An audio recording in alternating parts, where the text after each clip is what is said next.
جنتی ہے. معاویہ کون ہے؟ جنتی ہے. تو 22 رجب کو ایک آخری بات ذہن میں رکھیں، ہمارے اس علاقوں کے اندر ایک کنڈوں کی رسم چلتی.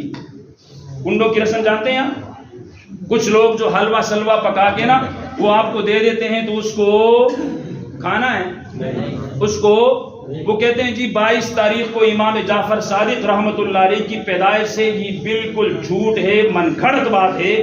وہ صرف حضرت امیر معاویہ کے وفات کے دن پر خوشی منانے کے لیے اس رسم کو انہوں نے ایجاد کیا ہے. اور ہمارے سادہ لوگ مسلمانوں کو کہتے جی کھا لو نا، یہ کھا لو، اس کے اندر کوئی حرج نہیں ہے، اور ہم اس کو کھا لیتے ہیں. اس کا کھانا بالکل حرام ہے. آپ آگ اپنے پیٹ کے اندر بھر رہے ہیں. حضرت امام جعفر صادق جو ہے ان کی تاریخ پیدائش یہ 8 رمضان المبارک سن 80 ہجری کو ہے، اور ان کی تاریخ وفات جو ہے یہ 15 شوال المکرم 148 ہجری کو ہے. تو 22 رجب کو آپ کے گھر اگر کوئی حلوہ پوڑی کوئی دوسری چیز وغیرہ دے کے جائے تو آپ نے اس کو کھانا نہیں ہے. جو کچھ کہا سنا اللہ سمجھنے اور عمل کرنے کی توفیق عطا فرمائے.